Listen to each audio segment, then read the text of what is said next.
English podcast. From Learn English with Joy. Hello, everyone. Welcome back to Learn English with Joy. I'm Chris, and I'm so happy you could join us today. It's always a pleasure to spend this time together. And I'm Emily. Chris, you know what? I think today's topic is going to hit home for so many of our listeners. It's something I hear about all the time from my students. Oh, really? Let me guess. It's about why people keep translating in their head before they speak English? Exactly. So, here's the big question. Why do I always translate in my head before speaking English? I bet a lot of our listeners have asked themselves that. And honestly, it's one of the most common problems English learners face. I believe it. And you know what, Emily? Translating in your head slows you down so much. Yes, not only does it slow you down, but it also makes your sentences sound less natural. Sometimes the translation doesn't even work in English. That's so true. So today, we're going to help our listeners break that habit. We'll give them practical tips, share real stories, and even a fun vocabulary quiz at the end. It's going to be a great episode. But before we get into the details, let's talk about why thinking in English is so powerful. First, you speak faster, no more awkward pauses while your brain tries to translate every word. Second, you feel more confident. When words come naturally, you don't have time to second-guess yourself. Third, your listening skills improve because your brain is processing English in real time. You start understanding more without needing to translate. And fourth, your pronunciation becomes clearer. When you think in English, you imagine the sounds as native speakers say them. Chris, can I share a quick funny story? Go ahead, I'm ready to hear it. So, once I was at a cafe and the barista asked me a super simple question in English. But I started translating it in my head from my language, and then I completely froze. I just stood there, smiling like a statue. My brain was working overtime while my mouth refused to move. Oh, I know that feeling. It's like your brain is on holiday and your mouth is waiting for it to come back. Exactly. And that's why this episode matters so much. By the end, you'll know how to train your brain to think directly in English. So stay tuned. We've got stories, tips, and a quiz to help you make that change, starting today. All right, now that Chris has set the stage in our intro, let's dive into the real talk. Alexander, today we're going to discuss some of the most common mistakes learners make when they try to think in English. Oh, I know this one is going to be fun and maybe a little embarrassing for me, but let's do it. I'm ready. Mistake number 1. Always translating everything in your head before you speak. This is a big one. Yep. And it's so tempting, right? You hear something in English and your brain instantly wants to turn it into your native language. Then you try to translate your answer back into English. And by the time you're ready, the conversation has moved on. Exactly. It's like trying to run a race while stopping every few meters to check a map. You lose the flow. And sometimes the translation just comes out wrong. I remember once I translated, "I am cold" from another language, and proudly told someone I have cold. They looked at me like I had just confessed to owning a pet virus. Oh no, that must have been awkward. It was. And the worst part, I didn't even realize it sounded strange until I saw their face.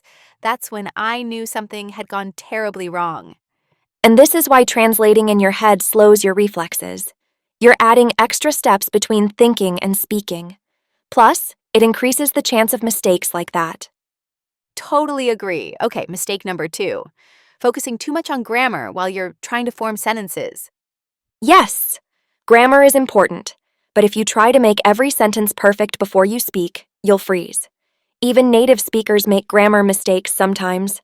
Exactly. Imagine you're at a party and someone asks you a question instead of answering. You stand there, mentally rearranging verbs like you're solving a puzzle. The person is just staring at you, waiting and waiting. It kills the conversation flow. And honestly, most people care more about understanding you than about perfect grammar. Mistake number 3, the fear of making mistakes. Oh boy, this one is personal. Tell me about it. I think every learner struggles with this at some point. So I was practicing English at home, just talking to myself, being dramatic and using new words. When suddenly my cat walked into the room, I made a tiny pronunciation mistake, and I swear that cat gave me the most judgmental look like, really? That's how you're going to say it? The cat was your toughest critic. Absolutely. And for a second, I actually stopped talking because of a cat. That's how powerful the fear of making mistakes can be. But here's the truth. Mistakes are proof that you're learning. If you're not making mistakes, you're probably not pushing yourself enough. Yes. And no one's keeping score except you. People are usually impressed that you're trying at all. Mistake number 4, not exposing yourself to English outside the classroom. Oh, yes, this one is sneaky. You go to class, you study, you feel good. But the moment class ends, you go right back to your native language for everything else. And what happens? Your brain switches back to default mode. So when you need English again, it's like starting cold. Exactly. It's like going to the gym once a week and expecting to become a bodybuilder. It's not going to happen. Exposure is key. Read in English, listen to podcasts, watch videos. Even small moments add up. Totally agree. And make it fun. Watch a cooking video if you love food. Listen to music. Read about your hobbies. That way, you'll actually want to come back for more. So let's quickly recap for our listeners. The big mistakes are 1. Translating everything in your head. 2. Overthinking grammar. 3. Being afraid to make mistakes. And 4. Not surrounding yourself with English outside of lessons. And here's the good news. All of these mistakes can be fixed. Yes, if you catch yourself translating, try to switch to short, direct English phrases. If grammar slows you down, focus on communication first. If you fear mistakes, remind yourself they're part of the process. And if you lack exposure, bring English into your daily life. And let me add this. Be patient with yourself. Thinking in English is a skill, and like any skill, it grows with practice. Absolutely. Now I want to hear from our listeners. Have you ever made one of these mistakes? Oh, come on, be honest. I've made all of them, sometimes in the same conversation. Share your stories with us. Maybe we can even laugh about them together in a future episode. Today is extra special because we have 2 wonderful guests with us. They're both English learners who've taken very different paths to improve their skills. On one side, we have Mark, calm, thoughtful, the kind of person who plans every word carefully before speaking. On the other, we have Alexander, confident, playful, and not afraid to jump in head first, even if the words aren't perfect. I invited them here because I think their contrasting approaches will inspire our listeners. You'll see that there's no single right way to learn. It's about finding what works for you. Mark will share how he overcame the habit of translating everything in his head. Alexander will show us the value of being bold and turning mistakes into learning moments. Gentlemen, welcome. Thanks, Emily. It's great to be here. I'm excited too, and maybe just a little worried about what Mark might say about me.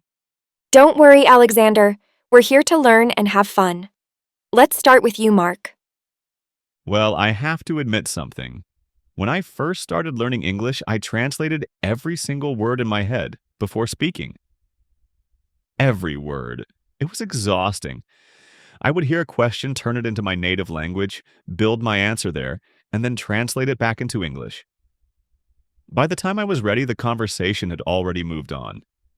Oh, I can already picture you at a party, silently working on your answer while everyone else is laughing at a new joke. Exactly. And the worst example happened in London. I was in a small, busy cafe. I wanted a simple black coffee. But my mind started translating ka pe jen kong juong kong sua word for word. When I finally opened my mouth, I said something like, coffee black, no sugar, no milk. The barista just blinked at me for a second, probably wondering why I sounded like a coffee robot. Oh dear. What happened next? She smiled politely and said, so, black coffee? That's when it hit me. I could have just said, black coffee, please, and saved everyone's time. From that moment on, I made it my mission to think in short, direct English sentences. And did it work? It did. The first few days felt strange, almost like I was cheating by not translating. But after a week or two, it became natural. My speech was faster. I felt lighter, like I wasn't carrying a dictionary in my head anymore. And most importantly, I felt more confident. That's such a great lesson for our listeners. Short and simple often works best. All right, Alexander, your turn. I have a feeling your story is going to be different. Oh, it is. Very different. You see, from the very start, I decided not to worry about mistakes. I just spoke. Sometimes it was right, sometimes not so much. My philosophy was, say it first, fix it later. That explains a lot. Thank you. I'll take that as a compliment. Anyway, my favorite mistake happened when I was traveling in Thailand. I needed to buy something online, so I messaged the seller to ask if they could ship it to my hotel. But I didn't pronounce ship clearly. It came out as sheep. A few minutes later, the seller sent me a picture of a smiling sheep with the caption, "We don't deliver this animal." No, that's hilarious. I laughed so hard, and instead of feeling embarrassed, I used it as a story to make people smile. The seller and I ended up chatting more, and I even learned a few Thai phrases from them. So you turned a mistake into a connection. Exactly. That's my point. Mistakes aren't the enemy, they are opportunities. If I'd been too afraid to speak, I would have missed out on that fun moment and the practice I got from it. So your advice is? Speak. Even if it's messy, even if you're unsure, the more you speak, the faster you'll improve. And don't forget to laugh at yourself along the way. Language learning should be fun. I suppose between the two of us, we've covered both sides. Be thoughtful, but don't overthink. I love that. Thank you both for sharing. Our listeners now have two different but equally inspiring paths they can try. I suppose between the two of us, we've covered both sides. Be thoughtful, but don't overthink. I love that. Thank you both for sharing. Our listeners now have two different but equally inspiring paths they can try. Now, before we wrap up, let's take a moment to compare your approaches. I think people will really enjoy seeing the contrast. Well, my method is pretty structured. I like using an English-to-English dictionary so I can connect words directly to their meanings. I often describe objects around me in English. And I make a habit of talking to myself, quietly of course, so my brain stays in English mode. Meanwhile, I'm the complete opposite. I like keeping it playful and unpredictable. I stick English sticky notes all over my apartment, fridge, mirror, even my kettle. That way, I learn words without sitting at a desk. And when I talk to myself, I don't care if it's loud, I turn it into a mini performance. See? Serious and logical versus creative and fun. And yet both work. Exactly. It's proof that personality shapes the learning path. There's no single formula for success. So, after all this, what's the common ground between you two? Short sentences. They make thinking in English faster and clearer. Daily practice. It doesn't matter how, just keep using English every single day. And of course, don't be afraid of mistakes. They're just steps on the road to fluency. Couldn't agree more. In fact, I'll say it again for our listeners. Thinking in English is like building a habit. It's not magic, but it works if you keep going. Perfectly said. Thank you, Mark and Alexander, for showing our listeners that no matter your style, calm and careful or bold and playful, you can make real progress. And remember, have fun with it. That's how you'll keep coming back for more. Exactly. Fun keeps you moving forward. And on that note, let's get ready for the next part of the show. Chris, I believe you and Mark have prepared something special for our listeners. That's right, Emily. Welcome to our vocabulary practice quiz. Today, Mark and I are going to introduce 10 useful words related to our topic, thinking in English. We'll explain each word, give you an example, and then we'll challenge you to try making your own sentence. Are you ready, Mark? Always ready. Let's help our listeners grow their vocabulary and confidence. Mark, what's our first word? Translate. It means to change words into another language. Example, I can translate English to Spanish. Listeners, can you make a sentence with translate? Think about a time you helped someone understand by translating. If you didn't get it right, don't worry. Try again later and practice out loud. Next up, Fluency, the ability to speak a language easily. Example, daily practice can improve your fluency. your turn, listeners. What's one habit you have that helps you build fluency? Remember, fluency is about comfort and flow, not perfection.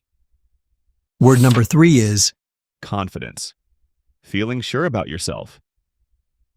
Example, speaking often builds your confidence. listeners. Can you think of a moment when you felt confidence in speaking English? If nothing comes to mind yet, that's fine. Your confidence will grow the more you practice. Next word, mark. Habit, something you do regularly. Example, reading every night is my habit. What's one English learning habit you have? And if you don't have one yet, start small today. Even 10 minutes counts. Here's a big one. Mistake, something you do wrong. Example, it's okay to make mistakes when learning. Listeners, tell us, what's a funny mistake you've made in English? Laugh at it, learn from it, then move on. Next, please. Surround, to be all around something. Example, I surround myself with English books. How can you surround yourself with English in your daily life? Maybe through music, movies, or friends. The more, the better. Word number 7. Describe, to say what something is like. Example, can you describe your best friend? Listeners, try it now. Describe something near you in English. If you didn't get it right, don't worry. Just keep practicing describing simple things first. A classic learning tool. Dictionary, a book or app that tells the meanings of words. Example, I use a dictionary to learn new words. How often do you use an English-to-English dictionary? Challenge yourself to use it instead of translating into your own language. It will help you think in English faster. I like this one. Pronunciation, the way you say a word. Example, her pronunciation is very clear. Say your favorite English word out loud. Is your pronunciation clear? If you're not sure, record yourself and listen back. It's a great way to improve. And the last one? Simple, easy to understand. Example, this is a simple English sentence. Listeners, can you make a simple sentence in English right now? Remember, simple is powerful. Clarity is more important than complexity. Well done, everyone. You've just reviewed 10 practical words. And we didn't just give you definitions. We gave you a chance to think and speak in English right here during the quiz. Exactly. That's the whole point. Practice as you learn. If you missed some answers or felt unsure, don't stress. Repeat the quiz tomorrow, and you'll be surprised how much you remember. Great job, listeners. Now you're ready for the final part of our episode. Thanks, Chris and Mark. That was such a fun quiz. I hope our listeners not only learned new words, but also felt encouraged to use them. Before we close today's episode, Alexander and I want to leave you with 3 simple yet powerful reminders. First, start with short sentences. They are easier to think of quickly and help you speak without getting stuck. Second, practice every single day. Even 5 or 10 minutes can make a big difference if you do it consistently. And third, don't be afraid of mistakes. They are part of the learning process, and every mistake is a step forward. I couldn't agree more. And, those mistakes can make for some pretty funny stories, too. I mean, who could forget Mark's black coffee, no sugar, no milk adventure in London? It's legendary. And, of course, my own ship versus sheep mix-up in Thailand. Come on, that's comedy gold. I still laugh when I think about the seller sending me a picture of a smiling sheep. Best language learning moment ever. And that's exactly the point. These stories remind us that it's okay to stumble. In fact, the stumbles are often the most memorable and the most educational. Absolutely. So here's my challenge to everyone listening. Pick one tip from today and use it now. Not tomorrow, not next week, right now. Whether it's thinking in short sentences, practicing out loud for a few minutes, or surrounding yourself with English, just start. And if you feel like you need a bit more practice, remember you can always rewind this episode. Listen to it again. Shadow our voices to work on your pronunciation. Repeat the sentences until they feel natural in your mouth. That's a great way to train your brain to think in English faster. Plus, it's like having a free speaking partner anytime you want. Exactly. We create these episodes so you can listen as many times as you need. There's no pressure and no rush. And while you're at it, share your progress with us. We love hearing your stories. Tell us about the tips you've tried, the funny mistakes you've made, or the moments when you surprised yourself with how well you spoke. Because every story you share can inspire another learner to keep going. And we're all in this together. All right, Emily, shall we wrap it up? Yes, let's do it. To all our wonderful listeners, thank you for spending this time with us today. Keep practicing, keep learning, and remember, English is more fun when you enjoy it. See you in the next episode, everyone. And until then, keep thinking in English and keep smiling while you do it. Take care and happy learning.